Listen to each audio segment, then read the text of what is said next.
Welcome to Liberty in America, Past, Present, and Future with Dr. Bill Chobe. Doc is a historian and a reenactor. On this show, you'll hear his thoughts about our personal liberties from their earliest recorded beginnings. You'll also be transported back to the 1750s to relive the life of Colonel George Washington and his adventures during the French and Indian War. Let's get started. Here's Dr. Bill Chobe. Hello again, Dr. Bill Chobe. Liberty in America, Past, Present, and Future. This is going to be episode 11 of Liberty Lights. In the series of podcasts, I've been trying to convey the message that our liberties that are found in the Bill of Rights and our Constitution developed as a result of atrocities that our forefathers engaged in or felt by the hand of the British. And that by trying to explain just why we have these rights, I've tried to show that this is what it is to be an American. Now, the backdrop of all of this and all the back material can be found in my book, Liberty in America, Past, Present, and Future. It's available at various bookstores, Amazon, Barnes & Noble, and also online at Ewing Publishing, EWINGS, publishing.com, where you can purchase it directly. My book is also softback, hardback, and it's available in an audio file. Just go to my website, drbillchobybooks.com, DRBILLCHOBY, books, BOOKS.com. And you can find out all the information about ordering it. I've been a little reluctant to come back to do this podcast today. Excuse me. Because of all the things that have been happening in the world and what's been happening in our country. It's pretty clear to most people that President Biden is not calling the shots. So who is? Well, if we look at the administrative state, a lot of the people in there are carryovers from Obama. Just as I mentioned on a previous podcast, I believe it was on Jim Crow 2.0, that the one thing that these prosecutors have in common, with the exception of Smith, three of the four prosecutions against Mr. Trump are being pursued by black people. And we know that the allegations are silly. This is what Jim Crow's all about, only this is in reverse. But they all have a common link, and that is Barack Obama. If we look at the judge in the January 6th case,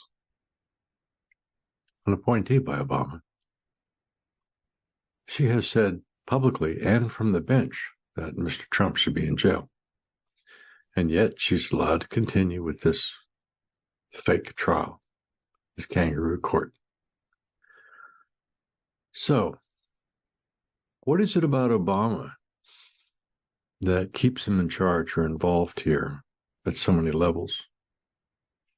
The bureaucracy is loaded with Obama people, and they all have the same thing in mind. If we look at what happened after Biden took office and all the executive orders that he issued to reverse those of President Trump, then you can see the agenda of Obama. The whole goal here is to subdue America by weakening her from within, with things such as mass migration, open borders, that is, COVID, mandatory government shutdowns of churches and places where people who can think more clearly could meet. But yet you're able to go and protest in the street with Black Lives Matter. That was okay. But if you went to church, God forbid, you could be arrested, even to a point where the FBI has infiltrated the Catholic Church I don't know what they're looking for. I would hope they would go there to worship. But obviously, who would order them to do that? What's the point? We've seen what the FBI has done to different people who disagreed with the Obama philosophy that now Biden is involved with, and they're marked. Now, the latest thing is that the MAGA, the extreme MAGA, as Biden calls the majority of Americans, that extreme MAGA is going to be investigated by the FBI, probably me. You know, years ago, whenever I was running for Congress and a package appeared that was unmarked, didn't have a postal stamp on it, but yet it was delivered by my mailman. We thought it was a bomb. And they sent a bomb squad out from Harrisburg to Johnstown, where I was. And they detonated. Of course, it wasn't a bomb. It was a porno doll. But the thing of it is, when you ever have to deal with the reality of somebody doing something that devious, strictly because they're protecting power or they just plainly hate you, you have to wonder what motivates these people and why. I think that this move with Obama should have been stopped in its tracks back in, 2004, when he started to rise to national prominence. There should have been a proper vetting of this guy, and there never was. Recent reports show that he routinely hung out at gay bars, that he had gay lovers.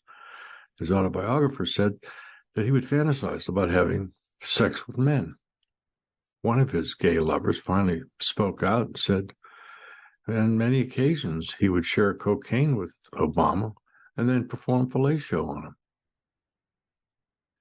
Why do we know about this 20 years ago? There's also stories that are, from the Chicago, the Chicago way is that, powerful people get their way.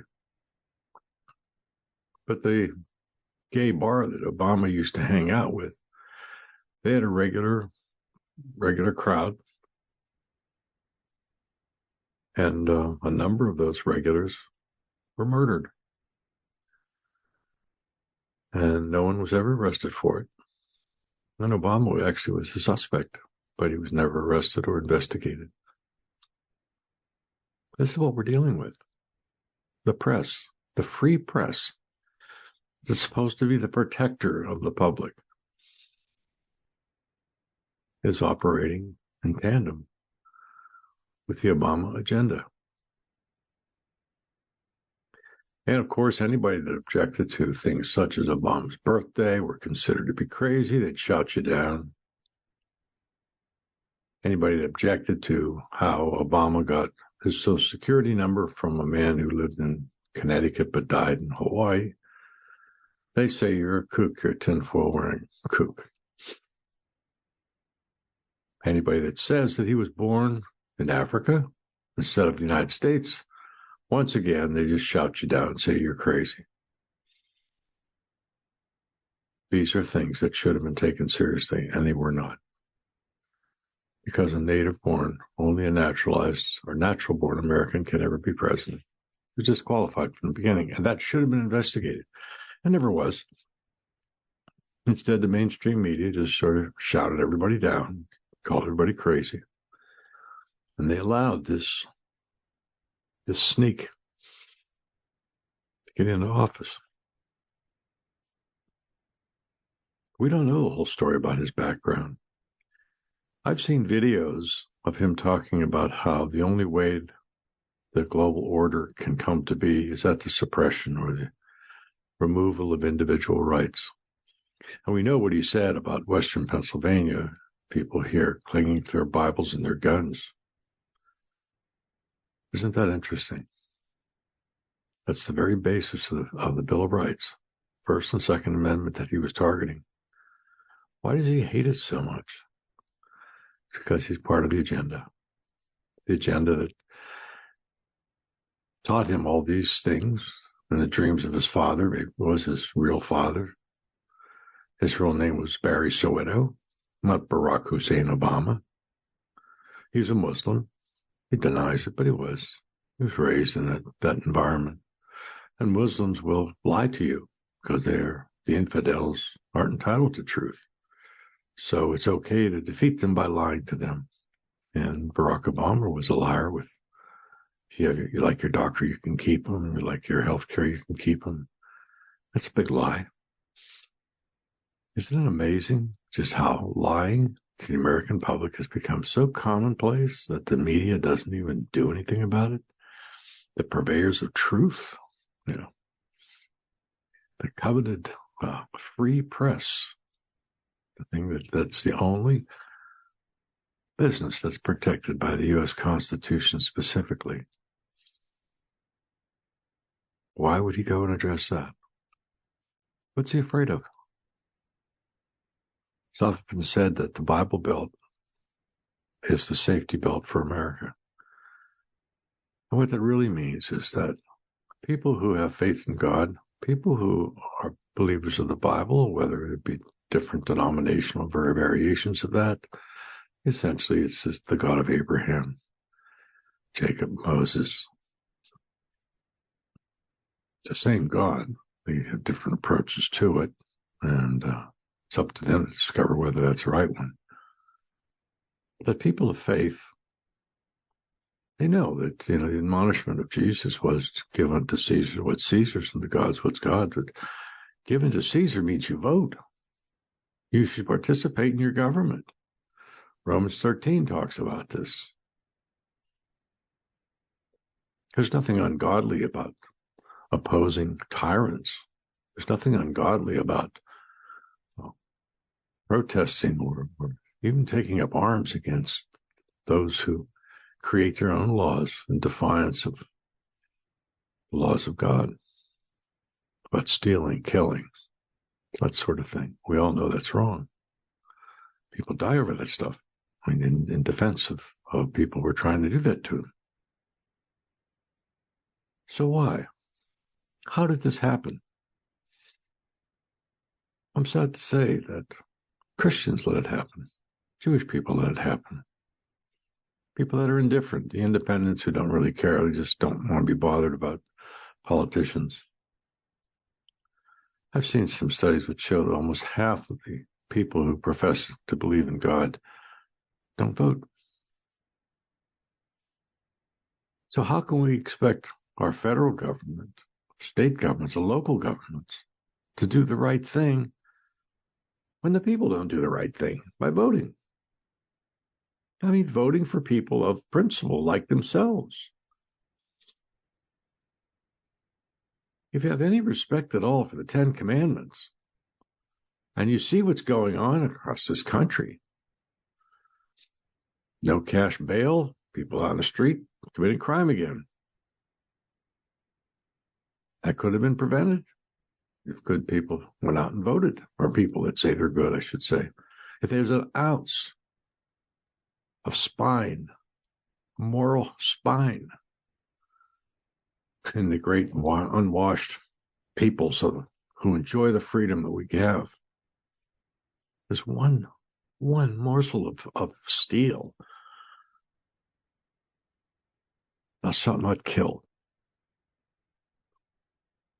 That alone should be reasons for anyone who believes in that. Thou shalt not murder, really what it means. If anyone actually believes in that, it's being morally wrong, and probably the highest level of wrong that humans can commit to one another. That person who believes in that and sits on their butt or votes for liberals who are allowing this carnage to go on, they're the problem. They're the problem. And you try to talk to them a little bit. They don't have any decent arguments. They just, oh, you're crazy. You're one of those Trumpers or MAGAs, and you're nuts. And you're going to try to take the government over, and all the usual lies that they spit out.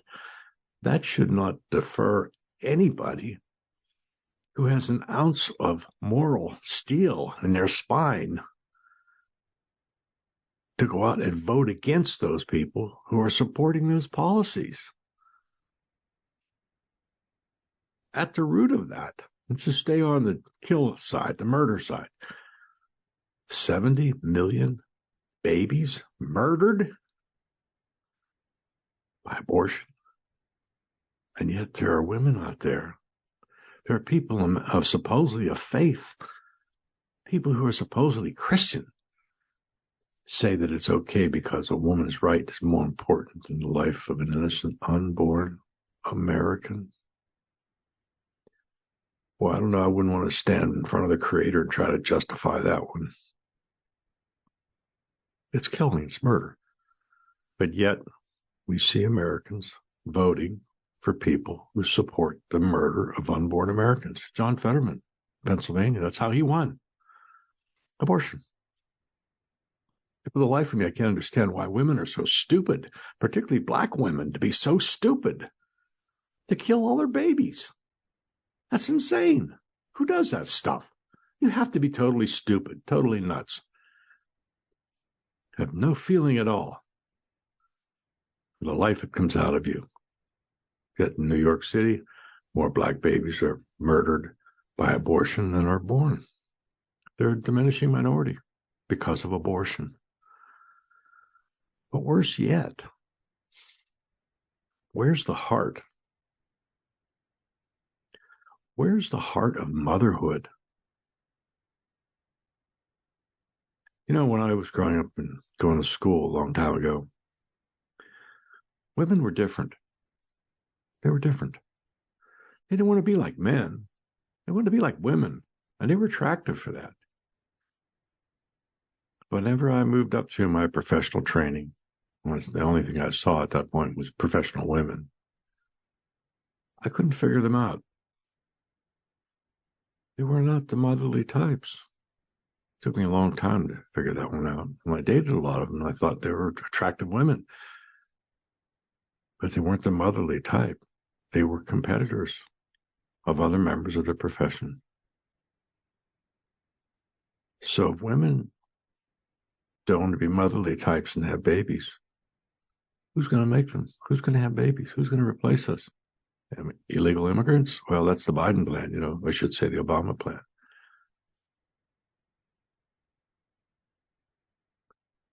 Obama is the main director, the main character behind these decisions that are destroying our country.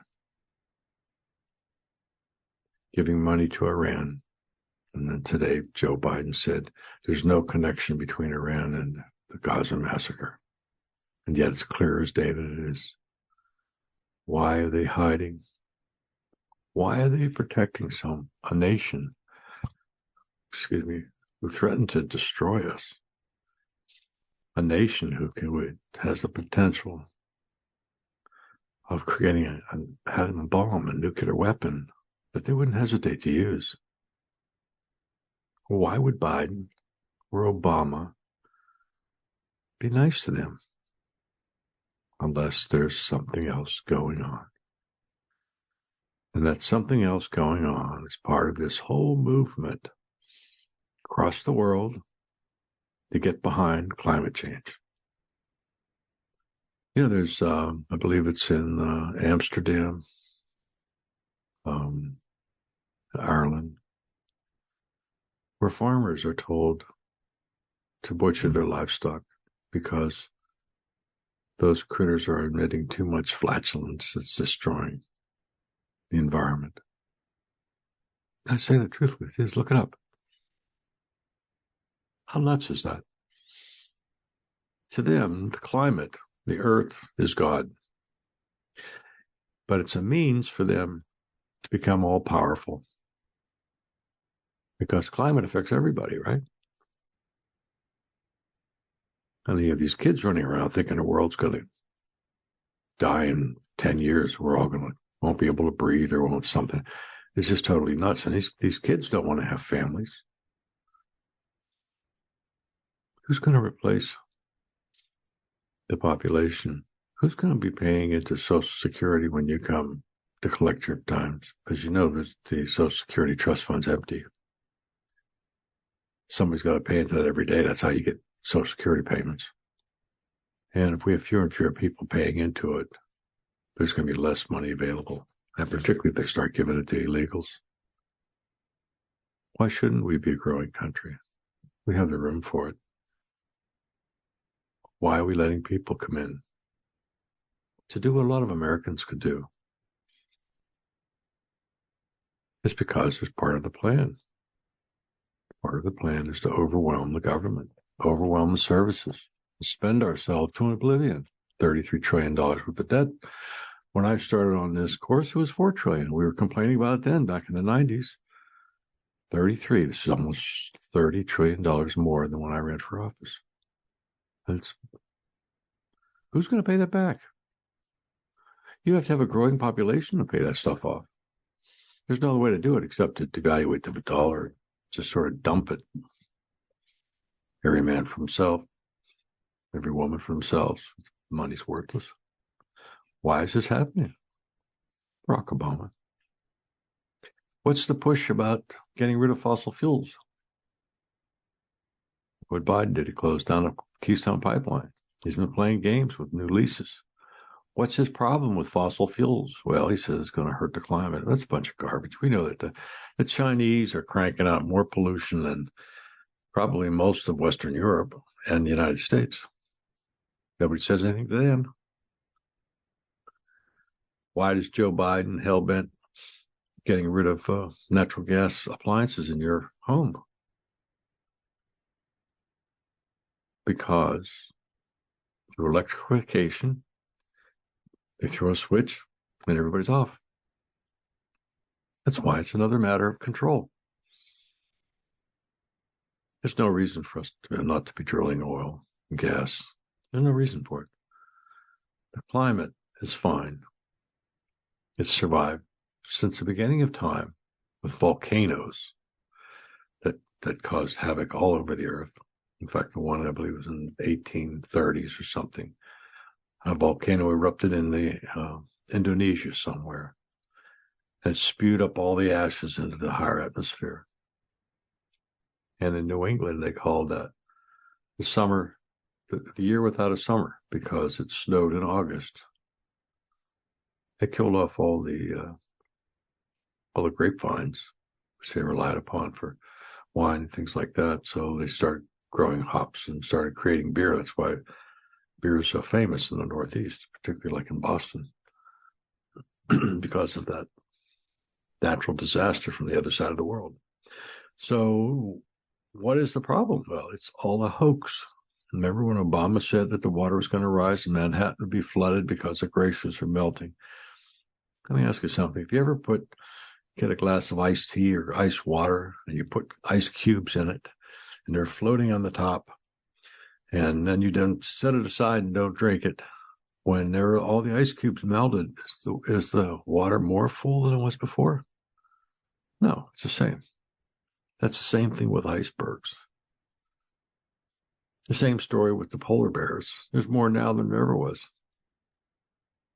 Well, who's pushing all these crazy ideas about how we're all going to die because the climate's, going to destroy us? And that's Obama and company. This is the goal. This is the goal. No two ways about it. If you look at this long enough as I have, you realize that this is about undermining, deconstructing the American Republic and substituting with a totalitarian government that you do we say, or else. And we'll start carting people away who don't agree with the agenda. And then media sits by and they lap it up and say, look at those crazy Republicans, look at those crazy MAGAs. It was often said in Germany, whenever a lot of these problems started before World War II, they would say, well, why didn't the church speak up? Why didn't the Lutheran Church speak up that this was going on with the Holocaust? Why didn't this other group speak up? And in the end, there wasn't anybody to speak up because they tolerated it. And that's what's happening to America. We tolerate it. We're looking at our cell phones and on the internet and watching movies and Netflix, all these stupid things that the Romans leaders would say before the fall of Rome, is give them bread and circus. In other words, give them food and entertainment. That's what our government's doing, giving you food, pushing the entertainment. Over half the people who profess to believe in God did not vote, or do not vote, maybe not even be registered. Meanwhile, Democrats are trying to have illegals vote. They're trying to find ways to get them to be able to vote. Well, in Pennsylvania, the governor unilaterally, a Democrat no less, unilaterally decided that when you get a driver's license, you automatically register to vote. Well, gee whiz, I wonder how they're going to decide which party they're going to belong to. Particularly if it's coming out of a DMV that's being run by Democrats. You can only imagine how many more new Democrats will suddenly appear next year. Because you get a driver's license, and then illegals can get a driver's license. You have to get their picture taken. But yet to vote, they don't have to show who they are, voter ID. But he just gave it to them. That's happening across the country. To get illegals to fill the void for Democrats who may have a bit of steel left in their spine, who are leaving the party. Their numbers are dropping. Or for, say, the minorities, the Black Americans, whose numbers are, they're a shrinking minority because they kill all their babies with abortion. So that's how we're supposed to have an election with people who are not qualified. We elected a president at one time. Obama was never properly vetted for very important things such as citizenship. Where was he born? Even the birth certificate thing has been, again, I've seen it. This thing's it's a fake. This has all been put forth to protect the guy whose plan was to deconstruct the American Republic. That's what they're doing. Well, so much for my ranting and raving. If you want to see where a lot of it this is coming from, again, I recommend you take a look at my book, Dr. Bill Chobe, books.com. It's Liberty in America, Past, Present, and Future. I lay the foundations for the rule of law on liberty. And you can sort of bone up on some of the American history while you're at it. It's available in hardback, soft cover, and audio. drbillchobebooks.com and Ewing Publishing. You can go there too. EwingPublishing.com. Get it there. My final message to you tonight is that think seriously about why you ever vote for a Democrat.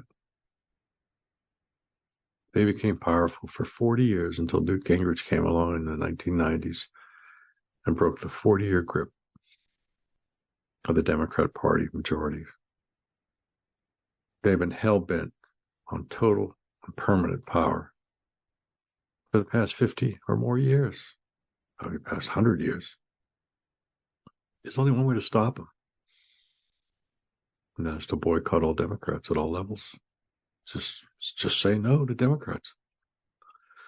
So all the people out there that you know who don't vote, if they start asking about whether this guy's good or that guy's good, just tell them, look, all Democrats are bad. They'll probably look at you strange and say, do you like the way our country's run today? You feel better today than you did 4 years ago? Run by Democrats. All Democrats are, they talk about democracy, but we're not a democracy. We're a constitutional republic. Boycott all Democrats at all levels. Let's see some of that moral fiber come out instead of sitting around saying, well, it's just never going to happen to me. All right, enough of my ranting and raving here. I do appreciate the time you take to listen to some of these things. I take this stuff seriously. And it's just become a part of my life because I'm so frustrated by what I see happening, what I've personally experienced. Trying to turn lemons into lemonade on a regular basis as I watch the deconstruction of the American Republic. Signing off for now. We're going to have more podcasts in the future. I'm trying to stay on the same line of demonstrating how liberty is threatened and what we can do to salvage the great American Constitution. Signing off.